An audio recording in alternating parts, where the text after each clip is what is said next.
to the Sports Note for Tuesday, April 29th. Thank you for everyone who came out to watch the Wise Guys Sports Show first round NFL Draft Extravaganza, our more than 4 hour show last Thursday. But where the NBA has got their scheduling all sorts of screwed up with their playoff series, the NHL is getting it right as we are now going into some pivotal game fives in the first round of the Stanley Cup playoffs tonight, whereas the Western Conference has all of their matchups tied at 2-2, including the President's Trophy Winnipeg Jets going up against my favorite team, the St. Louis Blues, although these are still two of my favorites. Um, after the Blues ran the Jets off of the Enterprise Center ice the last two games, all the matchups in the Eastern Conference are now 3 games to 1. And one of the more interesting ones tonight is the one that, unlike years past, this could be a dramatic shift in the balance of power in the East. And that's going to be the Toronto Maple Leafs against the Ottawa Senators. Now, 5 of the 7 Canadian NHL teams made it to the postseason, and the Leafs won their division for the second time in the last 4 years. But something seems different about this Leafs team this year. They they did win the division by 6 points over the defending champion Florida Panthers, who granted were missing Matthew Tkachuk for the better part of the last month of the season, and Tkachuk is now back for the playoffs in a big way as the Panthers are up 3-1 on Tampa Bay. But going into Game 5 tonight, this is a series that the Leafs could have potentially swept. They dominated 6-2 in Game 1, but Games 2, 3, and 4 have all gone to overtime, and the Leafs have actually won 2 of those. They took a commanding 3-0 series lead, and then Ottawa broke through in Game 4 back on Saturday. Max Domi scored at 3:09 of overtime in Game 2 for Toronto on home ice. Simone Benoit scored early 119 into overtime in Game 3 in Ottawa, and then Jake Sanderson scored at 17:42 of overtime for the Sens to kind of stave off elimination here. Um, but the idea that we've seen Toronto choke away 3-1 series leads before is certainly creeping up into everybody's mind. But the difference is they're not playing your Bostons of the past. Um, they're getting an Ottawa team who did sneak into the playoffs by the skin of their teeth here. Now, granted, it was a little bit more comfortable than Montreal kind of backing their way in because Columbus and the Islanders, couldn't win anything down the stretch. It seems even though the Jackets made things very interesting. But the Leafs right now with the new divisional playoff format and getting a wild card, they've got a much better chance to advance through. But again, as we just discussed, the idea of Toronto not being able to hold a 3-1 series lead, even though we talk about the Leafs having the longest drought, the longest Stanley Cup drought in the NHL right now, and it's also in the history of the NHL, not having won a cup since 1967 here, at currently standing at 57 years, and that's even longer than teams like the Buffalo Sabres and the Utah Hockey Club, formerly Arizona Coyotes, formerly the original Winnipeg Jets, that have never won a cup. The Anaheim Ducks are in their 32nd year. They've never won a cup. Columbus came in '99, never won a cup. Minnesota never won a cup. But again, a lot of those are expansion teams, and yet, Tampa Bay came in the early '90s, and they've got 3, including two in the last 5 years. Um, but with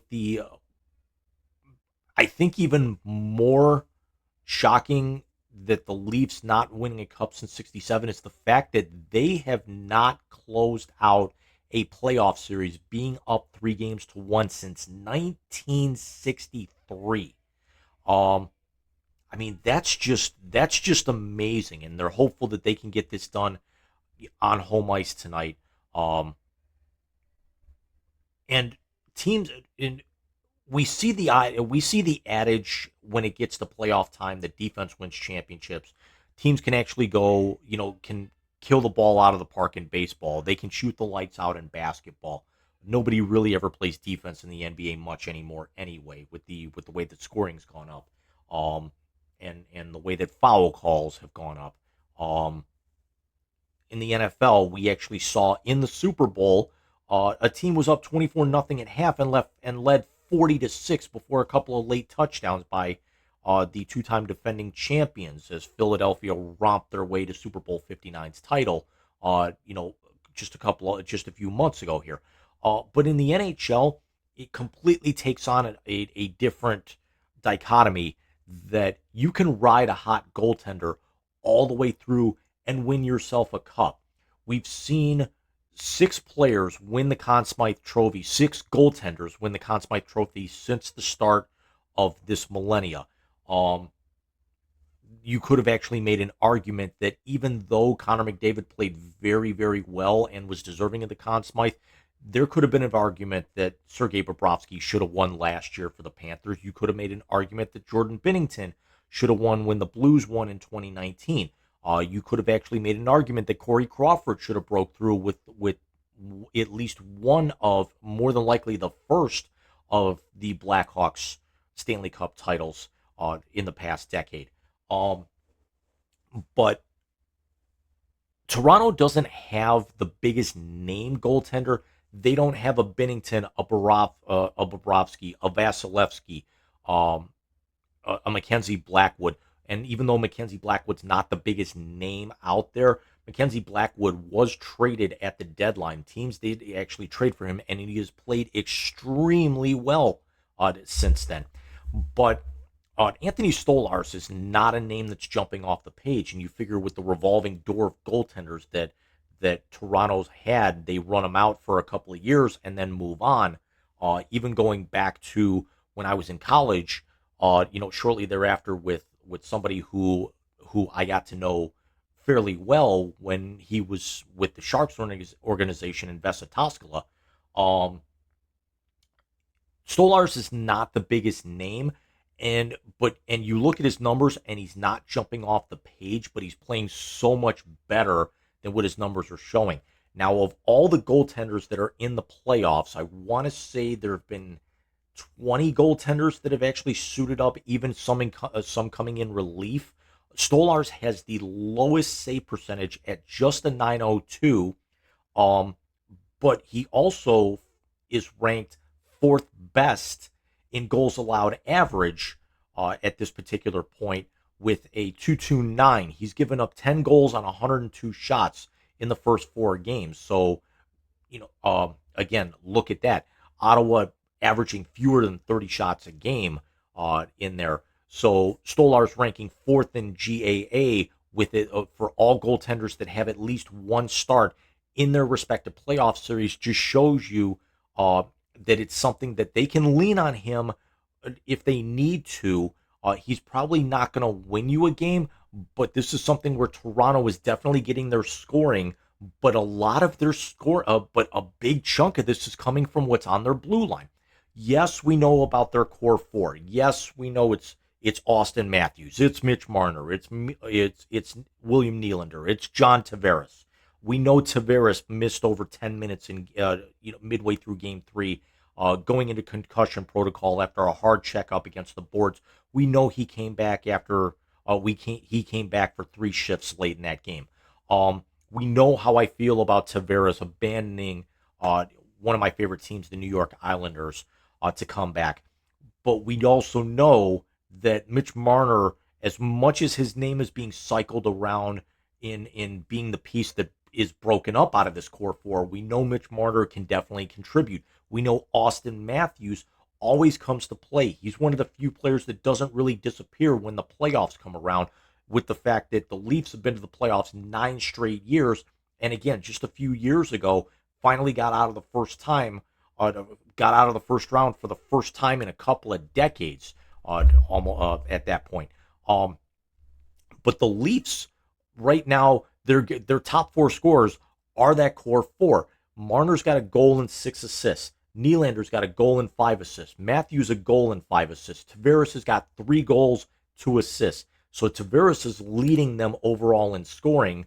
But with the Leafs, the only players that have multiple goals in this series are Tavares, Matthew Knies, who's got two, Morgan Riley, and Oliver Ekman-Larsson. Now, those last two names I want to actually focus in on because the Leafs have scored 15 goals in this series. They held Ottawa to 2 goals in games 1, 2, and 3, and then Ottawa scores 2 goals in the first 14 minutes of game 2 against Stolars.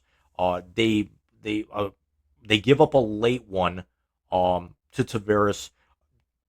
Toronto ties it in the second. Ottawa goes up ahead in the third. Toronto gets the equalizer with just over 5 minutes to go, and then Sanderson's winner within the final 3 minutes of overtime. Again, just over 2 minutes left in overtime. But with the Leafs, you don't just actually have to have good goaltending. You got to get production from your defense. And the Leafs, of their 15 goals, 5 have been scored by defensemen. Riley's got 2, Ekman-Larsson's got 2, and then naturally Simone Benoit's overtime. As I was saying before, I was so rudely interrupted by my camera freezing again, even after a hardware reset, since the last time I saw you guys. But those are the most the Leafs 5 goals by defensemen. They're the most of any team in the playoffs. They're one better than Edmonton. They're one better than St. Louis, and Carolina's also got 4 in there. And the Blues are getting fantastic production in the blue line in the last 2 games again, where they ran Winnipeg basically out of the gym at that point. Marner's 7 points are tied for 6th amongst all scorers so far in the playoffs. And Tavares and Knies both have 2 power play goals, and the team's got 5 overall. Nylander's got the other. So why does it actually feel like this time could be a little bit different for the Leafs? There's a lot of people that are thinking, as good as Washington has struggled a little bit with Montreal in their series. You know, Florida is really starting to peak, but Tampa got real old real fast. Why does it feel like when the Leafs eventually are going to end up meeting the defending champion Panthers, that this is not going to be open and shut if the Panthers advancing through to look to defend their title, as people think? Why does this possibly feel like Toronto could have something here? Because there were a lot of people thinking possibly Winnipeg versus Toronto in the Cup was absolutely going to come back, but we all see that how shaky the Jets are. That in his last, I want to say in his last 5 or last 6 road playoff games, Connor Hellebuck of Winnipeg has given up at least 4 goals in each of those contests, and he's been yanked in 3 of them, including the last 2. Most recently on Sunday afternoon, where the Blues completely crushed them again, 5-1, and then but Toronto doesn't need Stolars to steal a game because they've got arguably the best amount of talent of any team in the tournament right now. They just need him to be steady enough to be able to, and if he stands on his head, look the hell out, because this crap is getting really, really old. So Google, if you're watching this, send a patch to be able to fix the damn cameras on your Chromebooks right now, to where this shit's not happening anymore. But with that being said, I'm not going to take a chance, and I'm going to start to end the video here. So let me know what you guys think. Where do you feel Toronto moves from here? Do they actually get it done and break that 1963 drought of closing out a series up 3-1? How do you think they're going to end up faring against Florida, more than likely in round 2? Do they have a possibility of getting through the East with the way that all the teams from the East that are leading their series are kind of dominating at this point? Who do you think would be their best matchup in the West? Who do you think is most likely to come out of the West? So I will be back with you guys here before too long. Wise Guys coming to you live, back on schedule on Sunday night. Everybody take care.